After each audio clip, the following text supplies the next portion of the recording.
Did you see that Dodge is getting blackballed in 17 different states? This is crazy. I would have not expected this in 2025 personally, but here we are. I'm gonna read the article to you guys. I think that this is a little crazy. And I think about the revenue that these states are gonna lose, obviously, especially some of these deep blue states. So let's go ahead and jump into the video. Be sure to subscribe to the channel and let's see what's happening.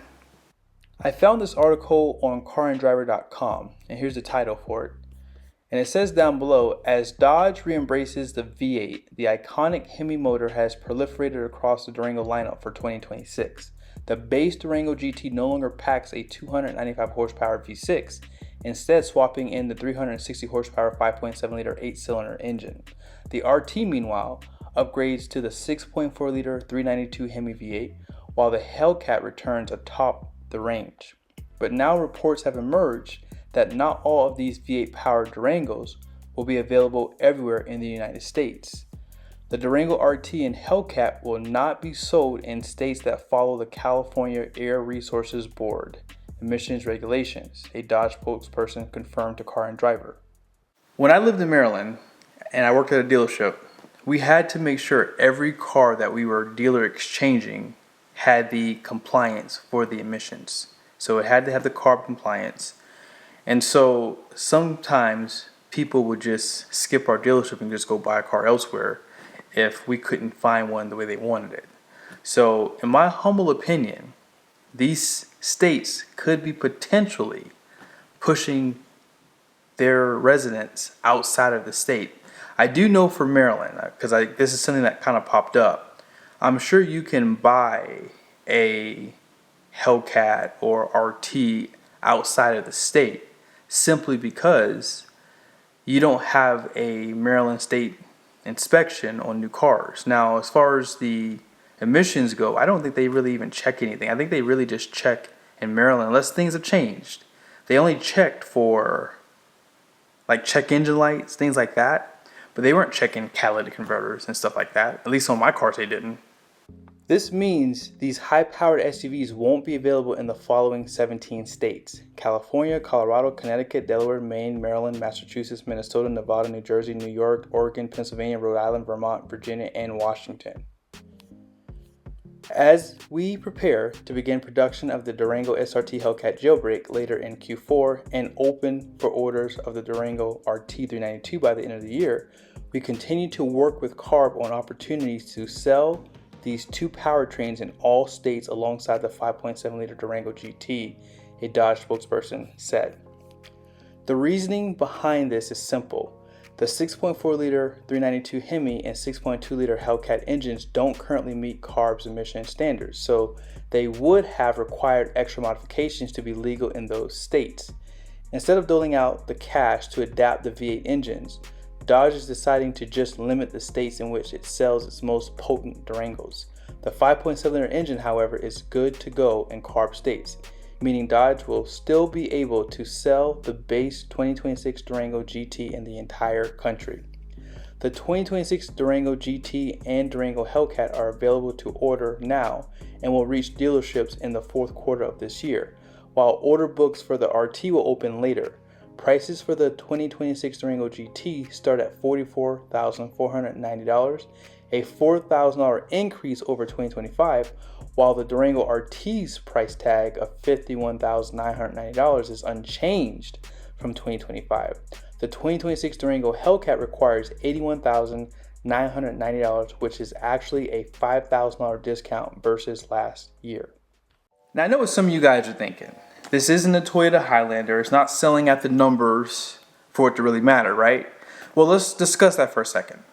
So from January to August of 2025, Dodge has sold 34,399 Durangos. It's a pretty big number for an SUV that hasn't been redesigned since 2011.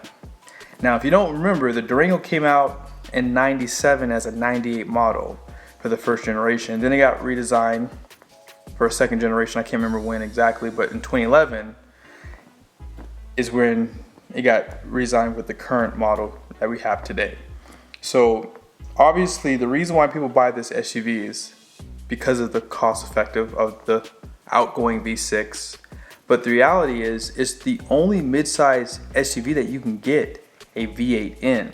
And some people still like the idea of having a naturally aspirated V8 in the now GT and the RT models. Now obviously if you get a Hellcat, you're getting that forced induction from the supercharger. But regardless, these SUVs have really respectable horsepower. And then of course the Hellcat is just insane. I mean, 700 plus horsepower out of a midsize SUV 3-row.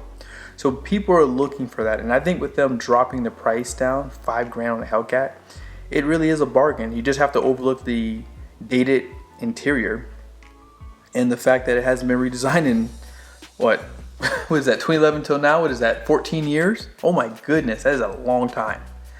But regardless of that, obviously the only people who are going to be affected by this are the dealers, because the dealers in those 17 states, they cannot stock a non-compliant CARB Durango.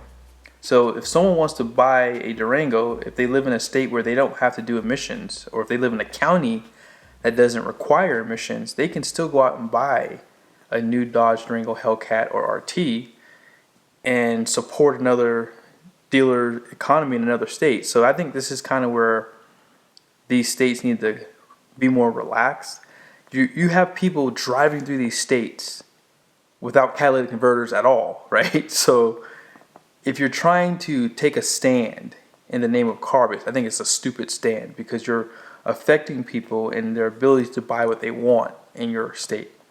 You know, so hey, if you don't live in Utah and you would like to get a Hellcat, you can always reach out to Larry H. Miller, Chrysler Jeep Dodge Ram in Sandy, Utah, and order you a RT or Hellcat if you can get it through your registration and emissions process in your state. So last thing I want to do, I want to show you guys some of the comments, just to give you an idea what people think about this. Now I will say, I feel as though Car and Driver is kind of liberal. So that's just the gist I get from their comment section personally. Now the first one here says, Dodge is really holding on to the past here. How can they not have a new generation of Durango by now? Baffling. I actually agree with that though. Just saying. This is what happens when you offer a V8 just for sound. It needs a turbo 6 that will make more power with more efficiency. I disagree with that. Not everybody wants a twin turbo V6. Now I will say Highlander and some of these other SUVs are sporting inline 4 turbocharged engines, which again, even though I'm not really on board with the overall exterior and interior styling of the Durango, I would choose a Durango over a 4-cylinder turbocharged midsize SUV like this. Now here it says, I wouldn't be surprised if they decided to skip CARB partially as a marketing point. I didn't know they were still selling Durangos in any state. I mean, again, that's some people's, point is they're just not impressed with this SUV, and I get that. Everyone's allowed to have their opinion. Now this person says, yep, Stellantis is actually trying to go out of business. Wow. Article is a little light on information. Would be nice to know what aspects of the Hemis make them non-compliant, size, noise level, emissions, etc. I mean, most of it's just the catalytic converters. I think that CARB has a different catalytic converter, or they might actually add an additional catalytic converter alongside of the ones that already come on the cars. Now, those are 17 lucky states. Again, very liberal comment section in my opinion. What is a Durango? And the last one is great day to live in Texas. No, I won't be buying one. Thoughts? If you look at the 17 states that won't allow the sale of the 6.4 and the 6.2 engines, a lot of them have deep blue cities. If you go to Maryland, go to Baltimore. If you go to Pennsylvania, go to Philly. If you go to California, you pick one, San Fran, or even the area in Skid Row, is that like close to Los Angeles, I believe. Not 100% certain. If you go to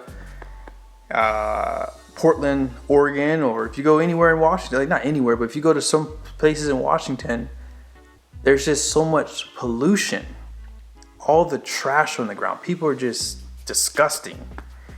But yet they hang their hat on being very strict on emissions. And my thing is, if you're so concerned about the environment, why not start where we can see it? Now, I understand that pollution does come from automobiles. Again, we saw that in California with the smog, but they've helped combat that with catalytic converters, right? But the reality is there's a lot of things they could be doing outside of cars that can make the environment better for all of us, but they hang their hat on this emission crap.